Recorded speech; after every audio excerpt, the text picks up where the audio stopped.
Hey guys, this is part two of Prince Harry and Meghan interview with Oprah Winfrey. This is part two.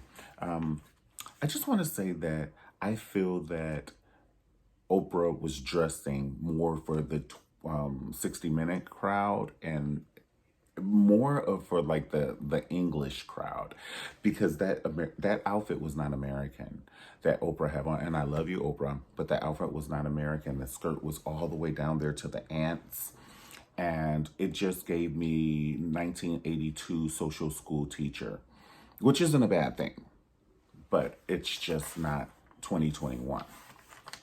I wanted to see Oprah in the same skirt, cut off at the knee, but black leather. Cut it off at the knee or longer, because you know that the proper ladies are going to be watching it over in England because it's Prince Harry and Meghan. So this video is about to be watched throughout the world, because people want to know, they want to know what's going on with Harry and Meghan, and they want to know how our response would be. Our response is, as a whole, as people. They gave a social distance hug when they first met each other at the interview, Meghan and Oprah, which I feel that they did that just out of protocol, because they don't want to say, well, Oprah and Meghan hug. Why can't we hug without masks? And they don't know that Oprah and Meghan had the best money can buy, doctors and things to stick up their nose to see if they have COVID, honey. They did it days before quarantined, all that. Remember, it was just a year ago when Oprah would not let Stedman in the house because he was out and he didn't quarantine. And she said, you can't come in this house with the coronavirus. Remember? And now she's out doing interviews without a face mask on. Go, Oprah. She's a warrior. I like how Oprah disclosed this is no agreement that you're getting paid. You're not getting paid for this, right, Meghan? And Meghan was like, nope. She was like, and you don't know what I'm gonna ask, because Oprah asks very good questions. And I think Oprah goes into some kind of spiritual thing, because in my opinion, I don't think anyone else could have done the interview the way Oprah did. And then as Oprah gets older, I will say her patience is a little less. When she was like, well, that's what I was talking about, Meghan. Come on now. We only have 2 hours. Put the pieces together.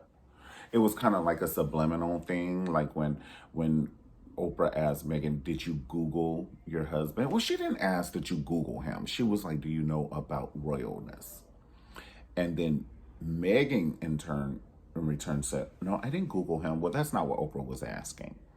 She was asking something else, and I think Oprah got a little short when you didn't answer the question the way she asked it.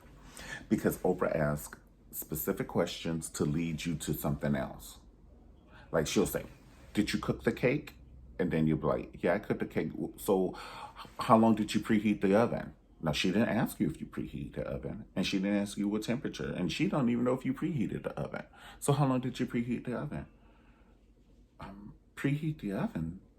Yeah, you have to preheat the oven before you cook it. Oprah goes into it like that. It's kind of like one of those conversations. And she's real cool about it, so you think she's being your friend, and she's ready to hit you on the back of your head with a Coke 45 bottle.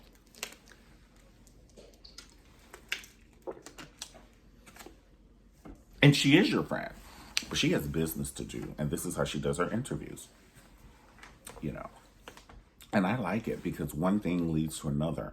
And then she'll ask you 3 times. She'll be like, so how did it feel when you were first found out you were pregnant? How did it feel? How did it feel? She'll ask you 3 times. So how did it feel when you first found out you were pregnant? How did it feel? How did it feel? So were you moody? Were you moody? She's like, hurry up, answer these questions. We got so much to talk about, honey. Let's go. I loved it. I love how Meghan came out, honey, like Little House on the Prairie, with that upside down Princess Leia braid and those 2 little things. She kept moving, and there was no hair even getting in your face. Stop touching it. Stop touching it. It was perfect. There was not a hair out of place. And you have a bun. There's no need to do that. It's just nervous touching. It's okay. If I was sitting across from Oprah asking me these questions, honey, I'd be nervous too. The one thing that stuck out of my mind is Meghan said her wedding, she said that was not our day. She said that was the day for the people. We got married 3 days before. That wasn't our day.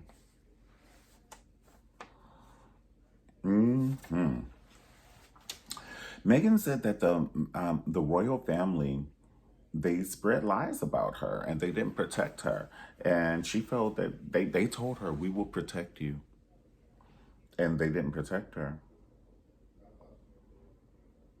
And I think that Harry just felt that his family was looking down on his wife and his children. When they told Harry that his children would not be called prince or princess because of their mom, and she was mixed, they were like, we're not going to be able to call your child prince or princess. We're not going to be able to do it. And Harry was like, okay, Meghan, you ready to go to Canada?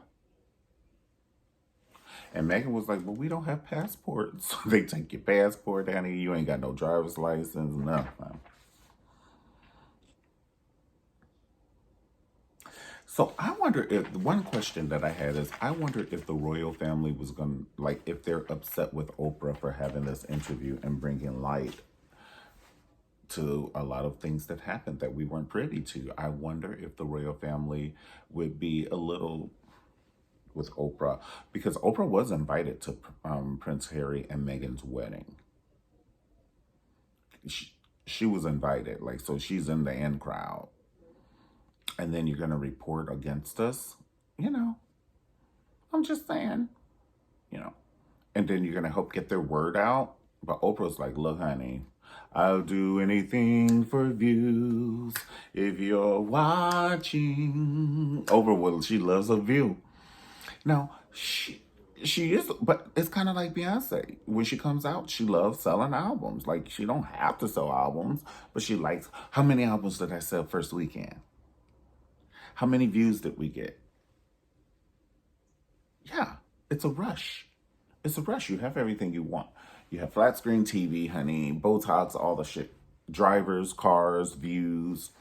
Now, I'm talking about views from your house, but now you need views on the TV and the internet. It's a rush. And she's like, I want these views.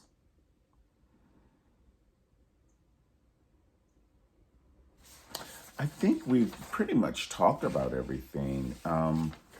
If there's anything that we did not talk about that you would like to talk about, please comment below. And once again, if you like the videos, this is part 2 of the video. If you like the video, definitely like the video, subscribe to my channel, and comment. And I will see you next time on a Mario Ramon discussion. Thank you so much for hanging out with me, and I pray you have an amazing Monday. God bless. Peace.